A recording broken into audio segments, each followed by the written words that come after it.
नमस्कार, मैं रचना शर्मा चढ़दी कला टाइम टीवी देख रहे सभी दर्शकों का स्वागत करती हूं। आप देख रहे हैं हरियाणा के विशेष समाचार। हरियाणा के मुख्यमंत्री मनोहर लाल ने ई टेंडरिंग मामले में बड़ा फैसला लिया है। चंडीगढ़ में प्रेस वार्ता के दौरान सीएम मनोहर लाल ने कहा कि सरपंचों के कार्य करने की लिमिट को 2 लाख से बढ़ाकर 5 लाख कर दिया गया है, यानी कि अब 5 लाख से ऊपर होने वाले सभी काम ई टेंडरिंग से होंगे। सरपंचों की मांगों को देखते हुए ये फैसला लिया गया। उन्होंने ये भी कहा कि ग्राम स्तर तक विकास के लिए सरकार ने कई कदम उठाए हैं। मुख्यमंत्री मनोहर लाल ने कहा कि पारदर्शिता लाने के लिए सीओ जिला परिषद की नियुक्ति की गई, अंतर जिला परिषद समन्वय बनाने की कोशिश की गई। उन्होंने कहा कि जब से नई पंचायतों का चुनाव हुआ है, उनको एक क्वार्टर इस वित्तीय साल का बचा है, जिसके 1100 करोड़ रुपए अलॉट किए गए हैं। उन्होंने ये भी कहा कि हर जिले में जिला परिषद के सचिवालय बनाने का फैसला सरकार ने किया है। काम की क्वालिटी तय करने के लिए इंजीनियरिंग विंग की स्थापना की गई है। जनता के काम में पारदर्शिता लाने के लिए तकनीक का सहारा लिया गया।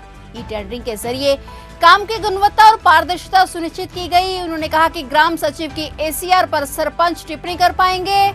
मुख्यमंत्री ने सरपंचों से आह्वान किया कि जनप्रतिनिधि होने के नाते जनता के प्रति अपनी जिम्मेवारी समझें और ग्राम के विकास कार्य पारदर्शिता से करवाएं। उन्होंने कहा कि ई टेंडरिंग में कोई कठिनाई आएगी तो इसको दूर किया जाएगा। इसके अलावा सीएम ने सरपंचों का मानदेय 3000 से बढ़ाकर 5000 तथा पंचों का भी 1000 से बढ़ाकर 1600 रुपए करने की घोषणा करते हुए इसको सरकारी कर्मचारियों की तर्ज पर महंगाई भत्ते के साथ जोड़ने की बात कही। भविष्य में सरपंच ग्राम सचिव के वार्षिक गोपनीय रिपोर्ट में अपनी टिप्पणी दर्ज कर सकेंगे। उन्होंने कहा कि विकास कार्य हरियाणा शेड्यूल रेट तथा डीसी रेट के अनुसार किए जाते हैं। अगर कोई सरपंच डीसी रेट से कम रेट में कार्य करवाना चाहता है तो इसकी सूचना खंड एवं विकास अधिकारी कार्यालय के बाहर चस्पा करनी होगी।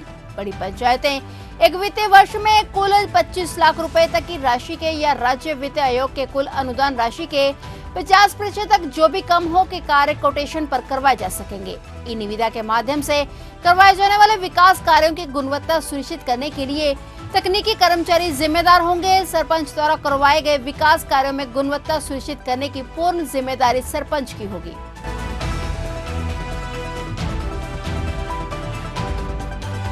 पहली बात तो है कि जो पंचायती राज सिस्टम है ये 3 टियर सिस्टम है और 3 टियर सिस्टम में जिला परिषद है, पंचायत समितियां और ग्राम पंचायतें।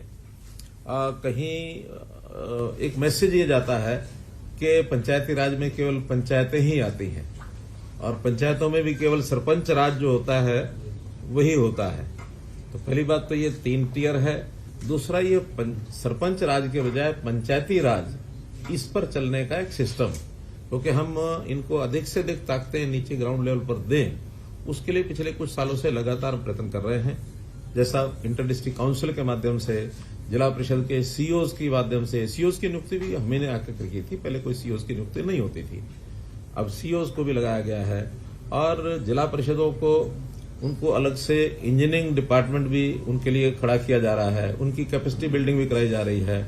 सबसे पहले तो इसमें हमने पिछले दिनों में सीओज और जिला परिषद के चेयरमैन इनकी बुला करके दिन भर एक मीटिंग की थी और उसमें कुछ बातें और हमने आगे बढ़ाई है और उसमें जो चीज दोनों बार सरपंचों के साथ और जिला परिषद के साथ जो लागू होती हैं, कुछ तो वो बता रहा हूं मैं और कुछ जो है अलग अलग से भी इनका उल्लेख करूंगा। जैसे एक तो जब से चुनाव हुआ लगभग 1 क्वार्टर का समय शेष था, क्योंकि नवंबर में शायद चुनाव हुए थे, दिसंबर आते आते इनका ओथ हुई थी, तो जनवरी से लेकर और मार्च तक ही काम के समय बचते थे। फिर भी हमने जो एसएफसी का लास्ट क्वार्टर का पैसा है उससे भी ज्यादा पैसा कुल 1100 करोड़ रुपया इनको एलोकेट किया था तीनों को, जिसमें जिला परिषदों का 110 करोड़ रुपया था और पंचायत समिति का 165 करोड़ रुपया और पंचायतों का 850 करोड़ रुपया। तो ऐसा ये 1100 करोड़ रुपए की राशि हमने भेजी थी। इस राशि को एसएनए अकाउंट उसके अंदर जमा कराया गया था।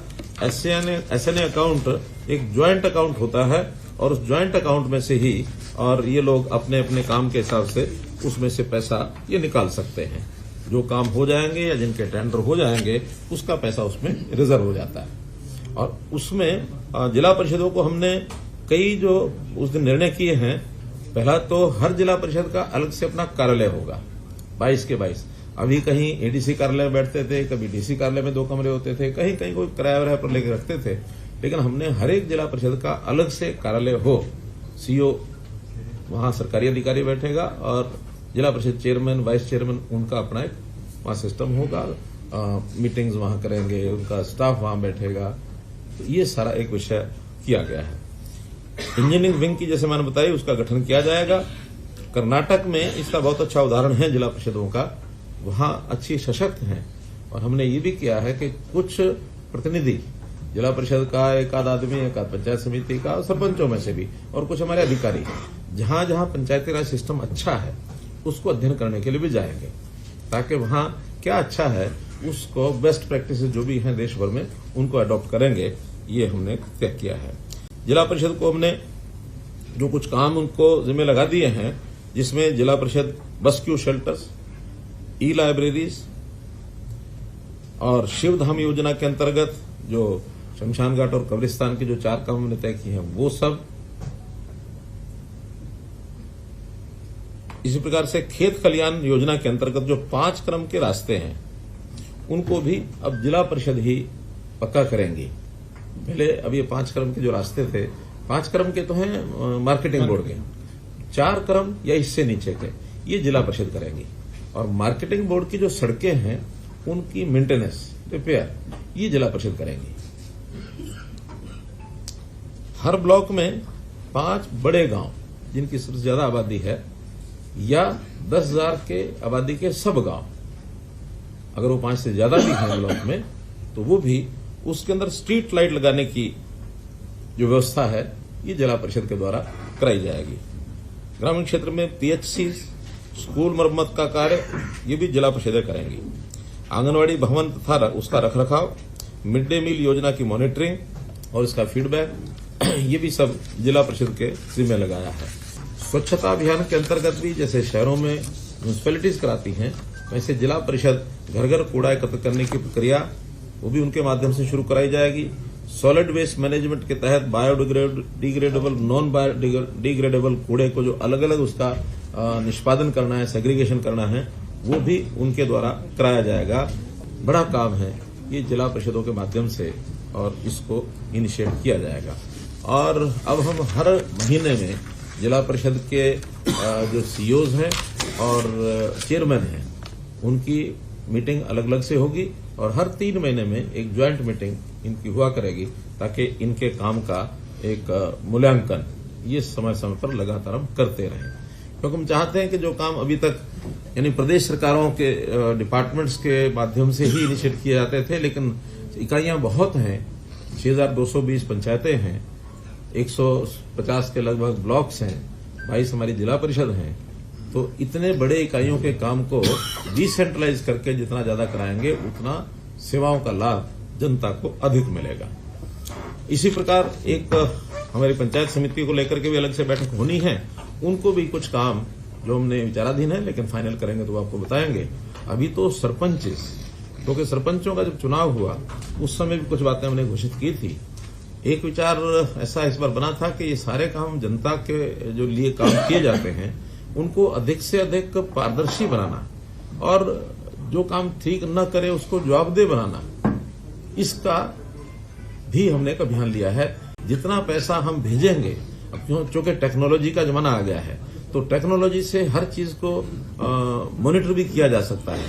वो समय अब खत्म हो गया कि जब कोई प्रधानमंत्री भी ये कहता था कि 1 रुपया ऊपर से भेजा जाता, नीचे 15 ही पैसे पहुंचते हैं। अब तो टेक्निकली 1 रुपया अगर भेजा जाएगा तो 1 ही रुपया खाते में नीचे जाएगा, बीच में कोई स्कोप नहीं है उसमें से कोई एक भी पैसा निकाल ले। तो इसलिए उस पारदर्शिता को लाने के लिए ई टेंडरिंग की व्यवस्था हमने शुरू की थी। और ई टेंडरिंग की व्यवस्था में एक लिमिट, जो कि पहले तो तकरीबन बड़ी राशि का काम सरपंच ई टेंडरिंग के बनाई करवाते थे, लेकिन इस बार एक लिमिट लगाई थी हमने पहले तो 2 लाख रुपए की, कि 2 लाख रुपए से नीचे के जो काम हैं वो लोग कोटेशन के आधार पर करा सकते हैं, 2 लाख या इससे ऊपर के काम सारे ई टेंडरिंग पर होंगे। अब थोड़ा विवाद हुआ कि नहीं 2 लाख रुपया बहुत कम है, इससे तो शायद एक गली भी नहीं बनती है, फिर हमें अलग अलग से छोटे छोटे काम कराने पड़ते हैं। उनकी मांग को ध्यान में रखते हुए, मांग तो बहुत ज्यादा थी लेकिन हमने सब विचार विमर्श करने के बाद बहुत से सरपंचों से अलग अलग भी बात हुई, जनता के लोगों से भी बात हुई। इससे भ्रष्टाचार भी रुकेगा, पारदर्शिता भी होगी। तो ये थे हरियाणा के विशेष समाचार और नए समाचारों के साथ फिर से हाजिर होंगे। तब तक के लिए देखते रहिए चढ़ती कला टाइम टीवी और अब मुझे दीजिए इजाजत। धन्यवाद।